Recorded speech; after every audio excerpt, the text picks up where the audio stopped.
gihapon magsige nag apekto sa atong pangtabo sa atong kinabuhi karon mga igsoon. Amen. Dili yun lisod kayo God, di na to ilaram ang kinabuhi ba nga sige tagbuhat og sayo nga desisyon niya pagkaugma sa kita nagyapon karon na ingani ko kay mo lagi na apekto man jud na God sa imong gibuhat kagahapon na jud epekto karon. Ikaduha kaning ang atong desisyon karon mag-apekto ni siya sa atong kaugmaon. Di ba? Ganina, desisyon ito gahapon, maka-apekto siya sa karon. Pero ang desisyon ito karon, kaya humana mo ang gahapon. Ayan ito, balik-balik ka. Karon ay muna na kung saan ay mabuhat na ako para mas mainsakto ako ugma. Kay sa musubot ka sa dili naman mainsakto itong gahapon ni mo. Lilabay naman to.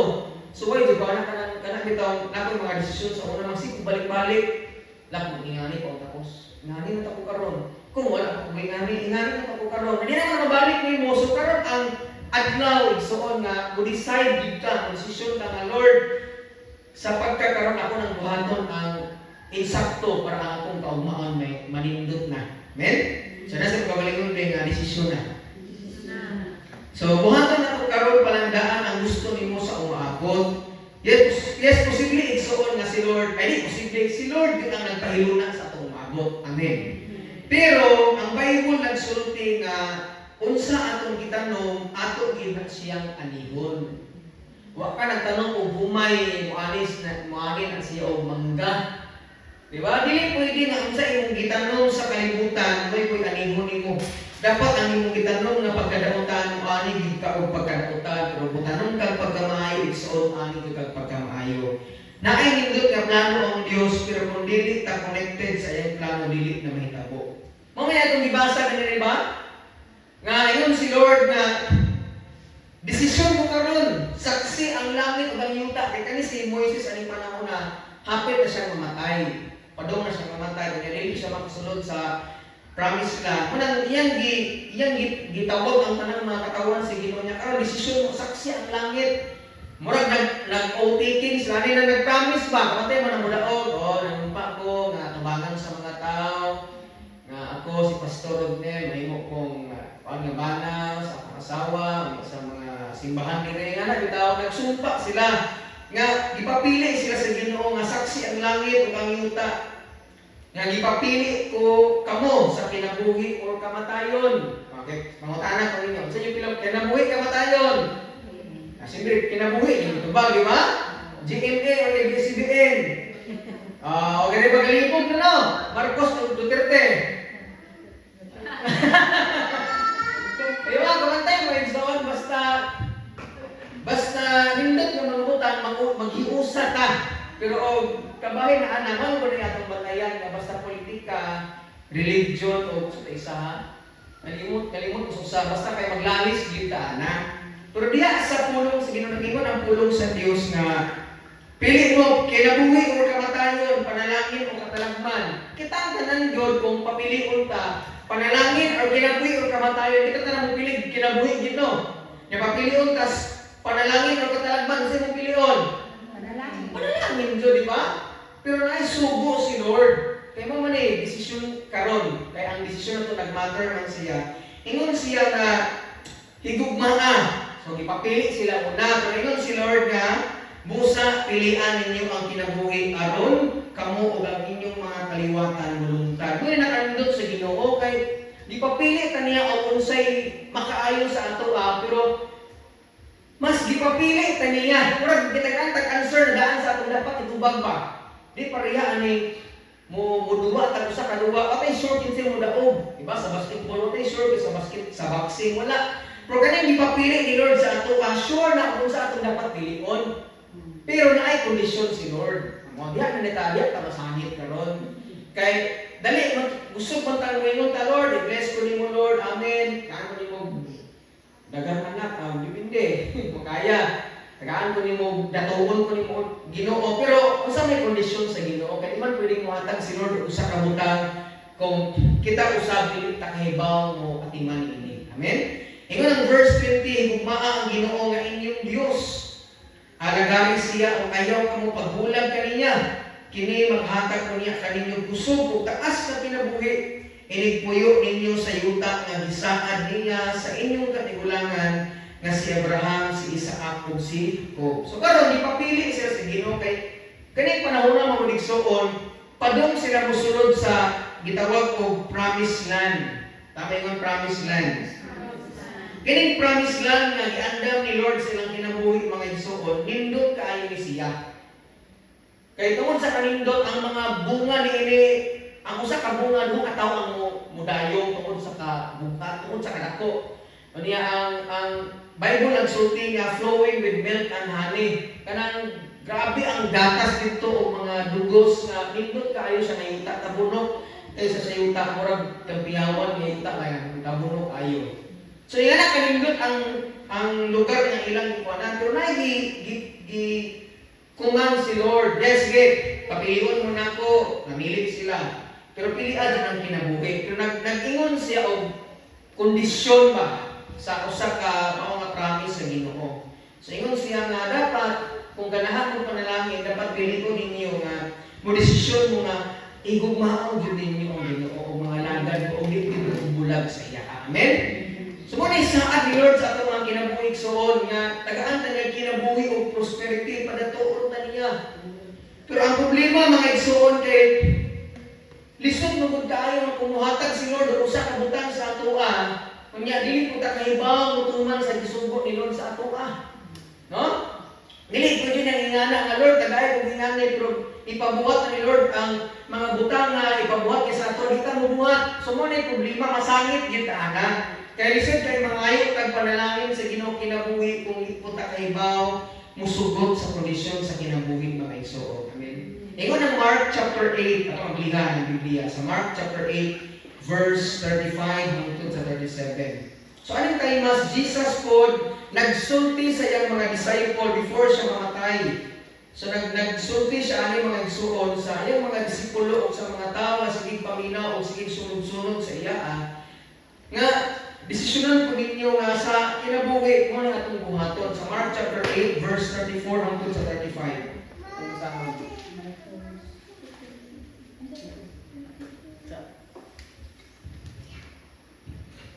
Dili ni si Marcos ng kuan na.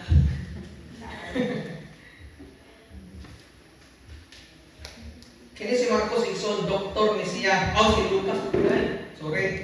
So Mark chapter 8 verse 34 Nana. Okay, ato kasahon nag-ingon ang pulong sa Ginoo niya gitawag ni Jesus ang katawan ug iyang mga tinun-an o giingnan sila bisan kinsa ang buot mahimo ang akong tinun-an kinahanglan nga kalimtan niya ang iyang kaugalingon pas-ano niya ang iyang cross o musunod siya kanako kay ang buot muluwas sa iyang kaugalingon kinabuhi mawad-an Ginoo niini apan kadtong maghalad sa iyang kinabuhi alang kanako sa maayong balita dili mawad-an. Sa unsa may makuha sa usa ka tawo kung angkon niya ang tibuok kalibutan apan kawad-an siya sa iyang kinabuhi wala kayod walay bisan unsa nga ikabugti sa usa ka tawo aron mabawi ang niya ang iyang kinabuhi busa kun ako ug ang akong pagtulun-an ikaulaw sa usa ka tawo niining dautan o makasasala nga kaliwatan ikaulaw usab siya sa anak sa tawo ginagabot niya inubanan sa himaya sa iyang amahang kuyog sa mga anghel nga balakan. So karon igsoon gipadesisyonan ko niya ang tawo kay sa musugot tag sarili ato og yung biyaan na gining kalibutan atong gipuy-an. Amen. So nagingon siya na kinsa katong gustong mahimong follower na or mahimong mga Kristohano mo ni siya mga dapat ninyong tumanon. Kay kining mga lagad kas Ginoo dili siya lalin o dili siya sayon yun. Wala nagsaad ang Ginoo nga pag mga lagad kas Ginoo puro kalipay, kasadya, walay problema, walay kasakit ang papangalagad sa Ginoo. Pero kung mga lagad kasi Ginoo sunaan do kay sakripisyo nga buhato na kay biyaan na kay undangan nga naman ang papangalagad sa Ginoo na ay kondisyon. Ang langit igsoon libre. Pero ang papangalagad sa Ginoo na adto sa kondisyon. Amen. Lisod kaayo nga kana bitaw ipaka dawat limpyo ra nato ang kaluwasan ba pastor ni dawat kay nagan mo manaway sa ato nga ay kanang mga Christian born again pag motuo ko kag gusto ko dawat malanggit ta kuno ka kunya ang binuhatan dili maayo ang Ang lifestyle dili gyud makapahimot sa Ginoo, mo nang dili pwede igsuon. Amen. Mo nang kung unsay gisugo sa Ginoo, balag kapoy, balag murag di ka ganahan mo buhat pero may gisugo sa Ginoo kay mo na kondisyon sa Ginoo. Ipapili mo ka kinabuhi or kamatayon, panalangin or katalagman. Ang pagpili sa insakto igsuon, dako gid siyang dako siyang sakripisyo. Amen. Balik ko na kuha, ang pagpili sa maayo o sa makaayo sa atuwa, dako siyang sakripisyo. Kaya bisan si Kristo igsuon, maayo ang iyang gibuhat o naggrabe ang iyang sakripisyo. Manayon siya nga kung mahimo kang Kristiyan, dapat imong sa to, bisan kinsa nga buot mahimo ako mga tinunan kinahanglan nga kalimtan niya ang iyang kaugalingon. Dili mahimo ambisya. Well, Christian ko isa kangan. Kisa ka, dili na. Kana ba kung say mga pangandoy nimo nga walay labot ang Ginoo undangin na siya. Kay basig ingon nga pastor dagan ginadato karon nga way Ginoo kinabuhi o nangalagad si Ginoo sagdi lang kinahanglan maghukom sa umaabot. Dili man karon ang dapat atong tanawon kun dili unsay umaabot igsuon. Amen. Muna nga karon kung naa kay negosyo, nagtrabaho ka, nag-eskwela ka, dapat sa imong kinabuhi apil ang Ginoo gyud. Dili pwede nga may apil ang Ginoo igsoon sa imong tanang plano sa kinabuhi. Ingon siya pasano niya ang iyang cross. Di pasabot nga literal na magpasan tag cross. Dili literal na magkwintas tag cross. O dili siya ingana, but ang ipasabot niya ni igsoon patio nato ang atong mga desire, mga pangandoy sa kinabuhi nga dili ikauyot, dili ikalipay sa Ginoo. Amen. Kanang mga sala ba, kanang mga batasan nato, kanang mga kinaiya nato nga dili maayo dapat patyunin mo na kada adlaw. Ingon si Paul nga akong gipatay ang akong mga fleshly nga desire kada adlaw aron matuman ako ang kabubuton sa Ginoo. Di pasabot ni imong dugabon imong kagalingon. Para magkatidhigog mo ka, is pasok patyo ang kagalingon dili. Ang gusto niya nga dili nimo paharikon ba ang mga butang nga dili gikalipay sa Ginoo. Amen.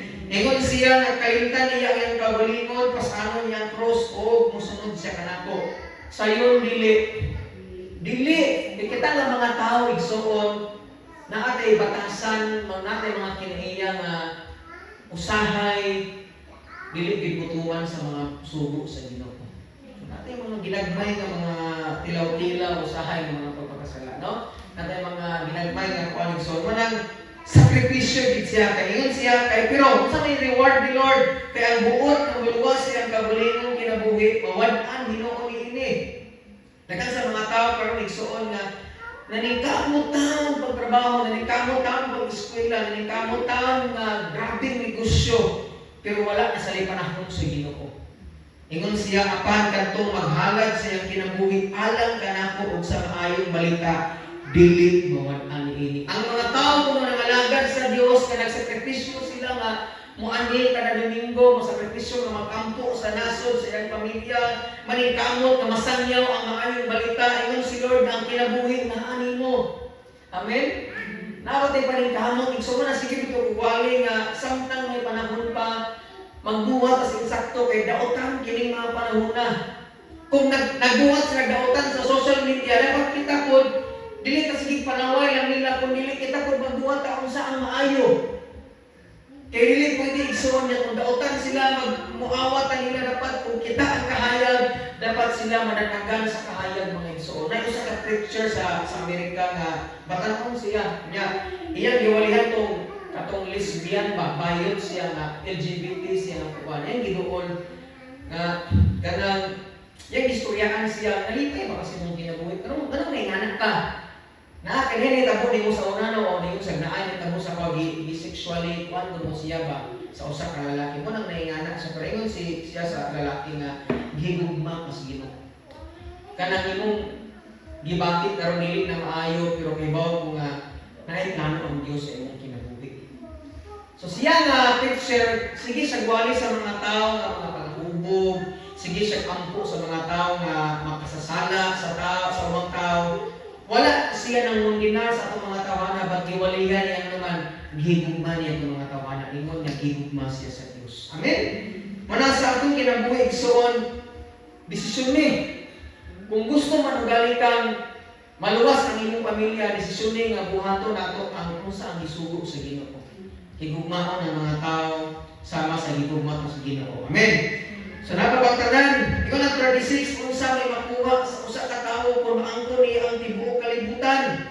Apan kawad-an siya sa iyang kinabuhi. Ingon ang English na translation, iasa ko kung maimo ang tibuok kalibutan pero ang imong kanang maglangoy sa kalayos ng impierno, wala gayud. Wala bisan unsa may kabugti sa usa ka tawo aron mabawi niya ang iyang kinabuhi. Minaw sa ni pastor. So tian ka na po igsoon, once na mamatay ang usa ka tawo, mao na nay tsansa gid niya. Wala na si tsansa. Kasi once nabuhi pa ang tao, mo ni tsansa niya nga makadawat siya sa kaluwasan nga ihatag ni Kristo. So tian ka na po igsoon, kanang giingon sa mga tao karon nga naay usa ka simbahan lang nga gituod ni Kristo, dili gid na siya tinuod. Why simbahan nga tinuod ni Kristo? Kaya ang simbahan kita. Kita ang simbahan. Kunya si Kristo ang pundasyon sa atong pagtuo. Amen. Kadaghan yung mga nagwali karon nga ay magtuo ng mga pastor. Ayun sila ay magtuo ng mga pastor kaya kana sila way otoridad nga gikan sa Ginoo. Si Jesus pastor di siya magbantay. Amen. Okay po lagi mo. Amen. Ipang tanong pero sige lang. Kita ang simbahan, igsuon niya si Kristo ang pundasyon sa atong kinabuhi. Muna dagan kung madunggan kayo nga mga wali, ngani, ay mutuo ng ingana. Kung sa may tuuhan nimo ang pulong sa Ginoo, ang mga sulti nila nga gamak-gamak lang. Amen. Muna nga atong decisional igsuon nga sa atong kinabuhi karon reside ta igsuon nga si Jesus mga lagad bitaw di nato ikaulaw ang pulong sa Ginoo. Ingon si Lord kung ikaulaw nato ang pulong sa Ginoo, ikaulaw sabta sa Dios. Pinagabot sa atong paghukom ng igsoon. Amen. Muna karon atong i-decide ta sa atong kinabuhi nga si Jesus ang atong kinabuhi ug siya lang ang maghatag nato prosperity igsoon.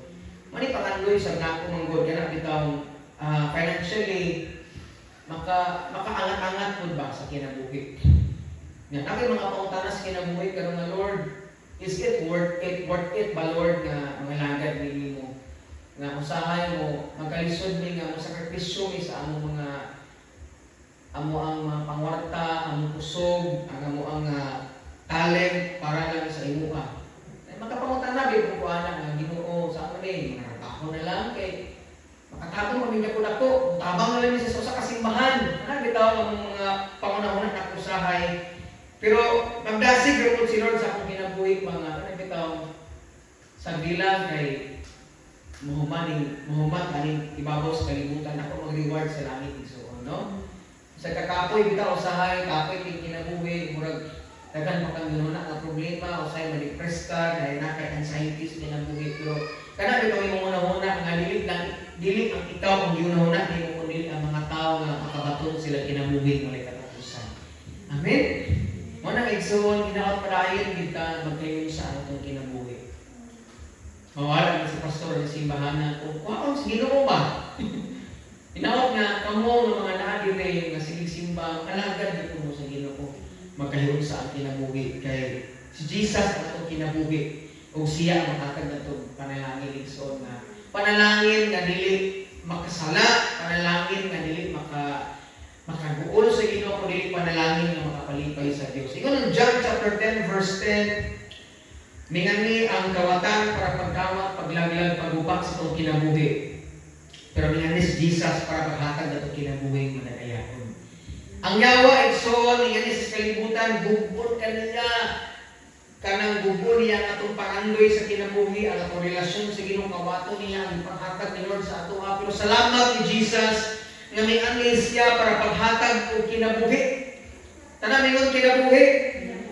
Apa ba kay kinabuhi?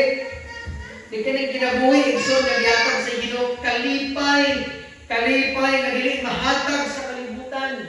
Amen. Kalipay, kalinaw, kadagaya nga dili mahatag sa kalibutan ug ilabi na ang kinabuhi walay katapusan. Sagdi lang. O wala kay kadato ibabaw sa kalibutan, sagdi lang kung mapanunod na tilawan ng pagkaon sa kalibutan, sagdi lang kung mapatakalaag sa tanan, sagdi lang kung nag-antos ka sa pag-eskwela, nag-antos ka sa pag-atiman sa iyong anak, nag-antos ka sa pagpangalaga gilusag nila kay ang kalipay kunya ihatag sa Dios sa kinabuging walay katapusan. Pastor, ano si kagwalay kinabuhi walay katapusan? Gusto mo mamatay na Dili, yan naman. Kung imong tan-awon ang mga balita karon sa TV, sa social media, naghanap kaayo ang mugawas na ang pagbalik sa Dios hapit na. Kung sa timaylan, nagpagkalautan ang kalibutan. Ang mga nag-hit-hit, exposed na tayo. No? More design, hapit ng balik ng Ginoo, ang nasod, pag-away sa nakikinaso, dahil mga linog, na mga sakit nga wala pa rin na sinabi sa una man na sign igsuon nga hapit na gyud bubalik ang Ginoo. Wa ta kahibaw kay pambalik sa Ginoo mo na magkawatan. Way kawatan ng tugan. Naabay kawatan, para nga mutugan. Naabay tikasan, wala gyud ang kawatan igsuon mangawat siya gaway na kahibaw. Mga tulog ang mga tao kawaton niya sa Bible school. Grabe kay kawatan sa buhol karon. Ang mga tag-iya sa cellphone nga ukorta kang gikawat galigad na diha. Si Pastor Greg, Pastor Algren, silang teacher Jundel, galigad na sila mga hidaanan nga gawatan ning sud diha. Nanguha sila mga cellphone. Pag mata nila wa nagkitakang Greg to dito tapos gawas ng iyang bagay kay gidulit ng mga lisensya, mga papilis pa. Ang kwarta gikuha ang mga cellphone na wala na. Kaya katong cellphone ni Pastor Aldrin, bago ko niya yung gipalit ay kinakaginawa. Inutang. Inutang ko niya, wapat na magbayad. Pero gabayad pa siya, mawala na cellphone niya. Wala ni lisod. Pagpunto mga ang kawatan, mga sinitugan nga ang timing bagay sa CCTV, buba. May problema rin, pag-review niya, wala na-review, ibuba ang CCTV. Basta kaya ganang nakawat ato sa buol karon. Dapat dito iya sa giabangan sa mga Korean mission team matulas sa Korean mission team tong sa wake up bitaw gi-pull up ang tagiya. Dumingong dako kuno siya mosimba. Bagtas sa dato siya pero bagtas sa siya kay doon magsimbahan kay all. Una na kuno siya konsilyo kusel itong gihatag ng kwarta cellphone.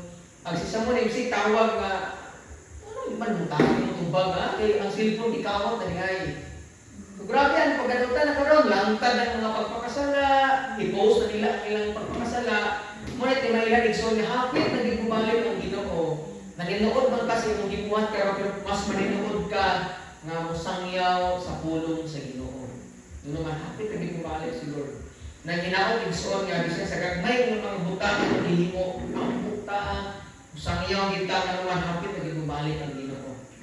Kaya itong pagkatalawan, ako na rin tangtangon. Kaya itong pagkamaulawan, ako rin tangtangon. Ano man, kung nahigugma kasi ng pamilya, mangita doon ka pamagi para masangyawan sila. Amen? So, dili siya pang hambog kay pastor ko. Na, may ngayon sila nga, pastor, nanakit otoridad sa pagwali. Dili, uy, ang pastor, iksoon mo na, ay, magtuon ang ubang tao nga, wali otoridad ang pastor. Kita po doon otoridad sila, ngayon, wali-wali na. Wa sa nag-eskwela, ako kapag nag-eskwela, ang kampuin, iksoon kay sa Bible ng God, ang mga disipulo sa una, wa kay eskwela. Galing lang kay mga tao, pero muna nagputanaw, hindi mo nga ipag-ubos ka, mga pag-eskwela, pero ang point, iksoon, ayaw paglantaw sa kung saan ang gusto para nimo kung dili unsay gisuro sa Ginoo atong tumanaw man ang desisyon ta karon. Amen. Nga muali kas kung mauwa ka muali sa wali ang social media, magyaw ka sa imong cellphone. Pastor, di siya aliw niya. Ay, pastora. Ayaw, na pastor. Ano, kaya na ko nag-reward sa langit. Amen. Simple lang na nagwali. Diya sa sala. Malagad sila. Higugma ka sa Diyos pa. Diyahan ninong sala. Malagad sa Ginoo. Aragod. Dawato ni mo si Kristo. Ngayon kong Ginoo manulumas. Nakakinaboy mo lang katapusan. Ipaagi sa gugma. Naampo sa Ginoo nga. Mangita kag right timing. Kung kita doon kag simpo ba nga. Lord, ampo kasi Lord, suko mo sugot, dito ko makawali sa kong pamilya. Kasi wala ko na pastor, igsoon, ako ng testimony. Kasi sige, kong pray, Lord, kung saan ako pagbalik sa kong pamilya? Wanang, kasi kung balik-balik, sige nga, anak, afford ito ay kibaw sa simong sala, sa una, limuatan niya. Magwali-wali, kanilang pinabutan-butan, kitahay. Una ako sa namiguhon, una ako sa istorya, ano ba, kilig istorya? Hangtod na nga pagpamigo na nako siya, nang sila mo kung sino sila bulihan. Na sila, ang hilak eh, grabe yan, nakapin sila ng Ginoo bang, ang hilak ka na, nag-umiwali, wali ko yung mandas ang nagapra, hilak sila na tungod sa kaayos ng Ginoo. Iwan ako nitanaw ba dapat mapastor ko usa kong wali. Ako nitanaw yun nga gihugman ako sila, gihugman sila sa Ginoo dapat ako sila sultian sa pulong sa Ginoo. Bahala kung sa ilang prinsipyo. Kung sa'yo mo dito kung magunaw daw. Kasi balikason ko ani, basig di batihon hinong ko ani. O hinong ko ani nga gapaingon pa ka ako, galuyan na. Ano daw? Usay lang kung muna maguna ba? Pero kung tinuod kiso na kasabot ka nga si Kristo ay makaluwas, mangita ko ka panghangiman. Pag may gusto may paraan, no? Pag ayaw maraming dahilan. Amen? So, padayon na igsoon. So, karon sa kung kinabuhi ko decide kita nga si Kristo atong paharibon sa Bible igsoon, si Kristo lagi atong kinabuhi. Siya lagi ang atong kalipay. Amen? So, how to make wise decision na katulong ako yung mamanta. Una, ampo. Ikaduha, basa sa pulong si Ginoo o pagpatambag sa mga tao, pagpatambag sa ato. Matthew 11:28 to 30. Last na nga verse mahumanta. Matthew 11:28 hangtod sa 30.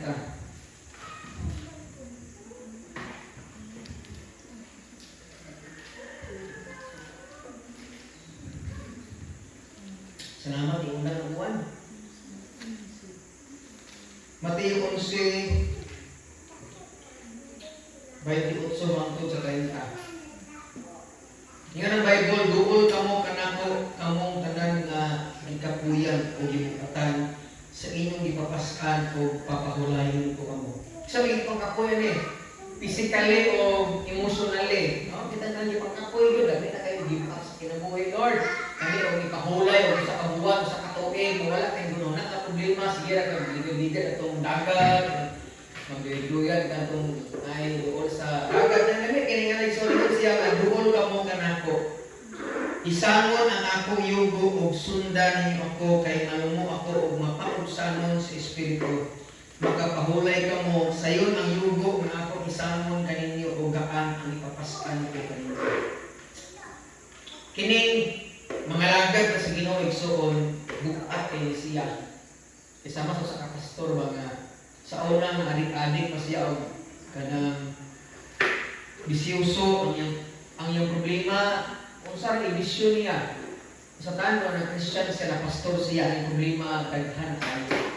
Kaya ang problema sa iyong pamilya, sa iyong asawa, problema naman po niya. Mabukatan na siya ba matingan siya kaysa una, di ba kumaluwis o mga papa? Di ba kumaluwis ako igsoon? Di ba kumaluwis na po? Ganahan na siya ng kampo sa mga balero nun sa kurite. Alam ba, mong kampo na siya para syutan. Kapag naisakit ang iyang hilikanan, sakitan na po siya, magpupul siya ba? So dito niya na-realize igsoon na ang ugma sa Ginoo na din niya. Naingon siya nga, pero bisan pa kung nagkadagan ang iyang problema, nagkagaan kay naa siya Ginoo sa kinabuhi. Amen? Wala nga igsoon, daghan kita problema. Ako na nagwali, kasi natumo ko problema kasi kung dasig. Nagdasig ko para kung sa kong kaugalingon. Kitang tanan yun, mapastor or dili, kitang tanan na ate mga kabukaton sa kinabuhi, so nagipasan ka nun ay. Nakusahay lang na kayo i-surrender. O gani na kayo i-give up sa kinabuhi. Pero nagsaad si Lord na kung natin mga kabukaton mo pahulay ta dila sa iyong presensya. Yan ang Bible sa kanta sa presensya mo, may ito. Sa presensya mo may kaayuhan. Sa presensya mo may kasiguruhan. Sa presensya sa ginagsunahan sa kapahulayan ng Ginoo. Ang imo ng buhaton, ang puro ni mga naa kay problema sa kinabuhi. Ang mga tao magkaroon mo kung nasa problema. Kunya, ikaduha rin silang magduol sa tinuod niya kapahulayan. Kung saan sila, mag-anak sila, mamayi sila, mabungan sila ba, maglaki na po sila. Ilang sudlon na ng bisyos kinabuhi para lang makaangkon sila kalipay o kalinaw kay ilang tabunan ang ilang kabugat sa kinabuhi na ilang idala-dala tungod sa kadagan sa problema. Pero kana igsoon maghatag Ginoo kabugat sa kinabuhi, mas bubukat ang kinabuhi. Muna nga salamat sa Ginoo nga natay Kristo, natay Ginoo nga kaduulan nato. Diya sa iyang presensya magkapahulay ka. isangon ang yugo. Kaya mo ang yugo? Ang yugo kung sa Bolivia, igsuon kay sa Israel, may duha ka buok. Duha ang kabaw nila, di ba usara na ang yugo no, pero ang yugo nila dito, duha ka buok. Ang usa, kining mas kusgan sa usa. Ang usa, mahuyang, mamana, kining usa, murag kalalay lang siya para mas munindot ang ilang pagbuhat. Pero katong usa dito na murag karaan ng kusgan mo to siya mag-lead sa huyang. Ang point ni Jesus ani nga verse nga sa atong kinabuhi suon ayaw na sige pasan sa mga kabuhaton sa kuan. Kining sala o kining problema sa kinabuhi mo ni sige gipasan nato kada adlaw. What if i-try nimo nga si Lord kapuna imong kauban nga bisag bukat imong gipasan pero naa siya mag-alalay nato magpasan sa kabukaton sa atong kinabuhi. Ayaw kalimot nga dili ikaw ang nagpasan lang sa imong kinabuhi, naa si Lord. Kaya sa'yo malimot ang butang nga naay Diyos atong kinabuhi nga dapat atong kasumbungan o kasultian ba? Amen?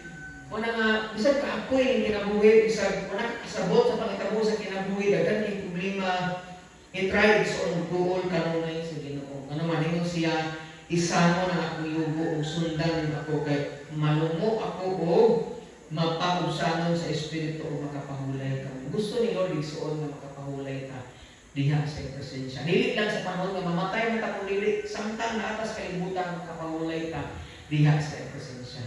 Amen. Siya ang gikinamit sa kapoy mubuhat sa butot sa Ginoo lisod.